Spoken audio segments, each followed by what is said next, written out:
আপনি খান নাই? দেশি মানুষ খাওয়া যাবে শোনেন।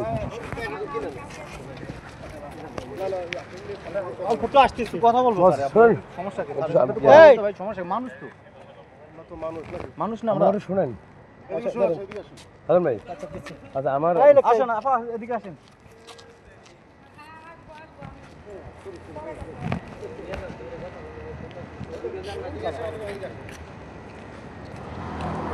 আচ্ছা আপা একটু কথা বলতাম, সেটা হলো এক মিনিট যাওয়ার আগে আমার সাথে এক মিনিট কথা বলি, শোনেন কথা। আপনি বললেন টাকা দিলে হয়ে যাবে। হ্যাঁ আমি 3 লাখ টাকা পাই, 7 লাখ টাকা লিখছি, আমার 3 লাখ টাকা পাইলে আমি তো মামলা মানে ডিসমিস আমরা লিখিত দিচ্ছি।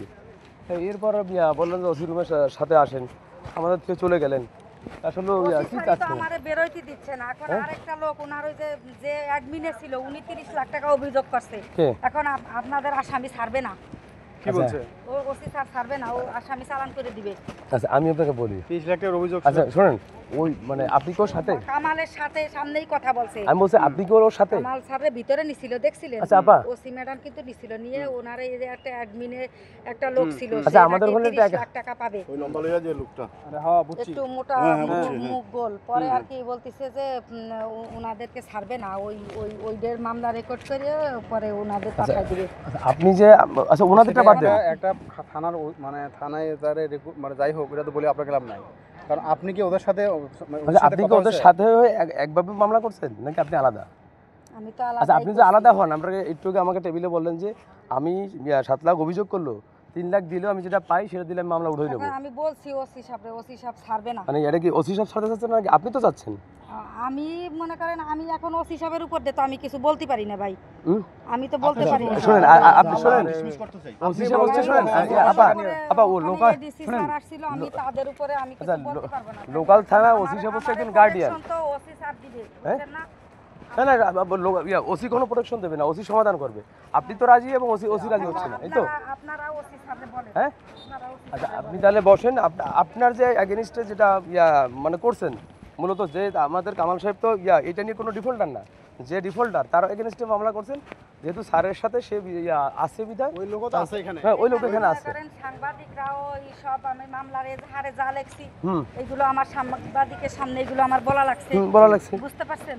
এখন আপনি তো সাংবাদিকের সামনে বলছেন, আমাদেরকেও বলছেন যে আমি টাকা দিয়ে 3 লাখ টাকা পাইলে আমি এটা উঠে নেব।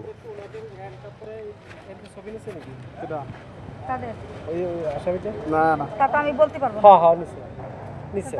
আচ্ছা বস নিয়ে থাকুক, আপনি শোনেন স্যার আমাকে তো হলো যে একটু আগে বললেন আমার শুনে এলাকার ভাই বড় ভাই আসেন।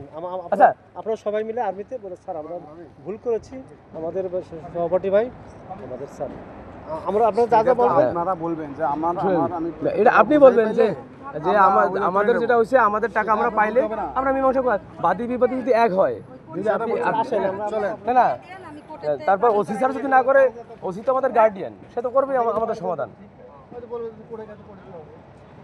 কেডা ওই আসামি আমরা যদি মামলা দেন যে কোর্টের থেকে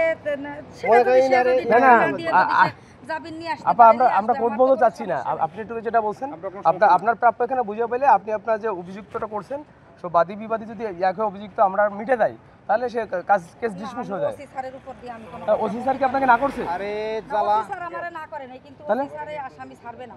ওসি স্যার ছাড়বে কি না ছাড়বে আপনার অভিযোগটা আপনি উঠে নিলে হয়ে গেল। আপনি তো চাচ্ছেন। আচ্ছা আমাদের কি বলতে বলছেন? আচ্ছা আপনি কিছু না, আপনার টাকা আপনি যেটা আগে বলছেন আপনার টাকা বুঝে পাইলে আপনি কি মীমাংসা যাবেন কিনা? কারণ স্বার্থও নাই, কারণ বাপের স্বার্থও নাই, কারণ বাপের স্বার্থ আমরা বুঝতে বুঝছেন। আচ্ছা চলেন ম্যাডামের কাছে চলেন। আচ্ছা পার্সোনাল না ম্যাডাম, শুনেন আমরা সাথে যাই, আমরা একসাথে ম্যাডামের কাছে যাই, চলেন। আপনি বলবেন যে আমি আমার টাকা বোঝানি, আমি অভিযোগ করি না, আপনাকে এখানে বসে দিয়ে দেবো আপনার প্রাপ্য জান। না আমি সেটা বলতে পারবো না ভাই। একটু তো বললেন যে আপনি বলবেন। এখন বিষয়টা কি জানেন, আপনার 3 লক্ষ টাকা আপনি টাকা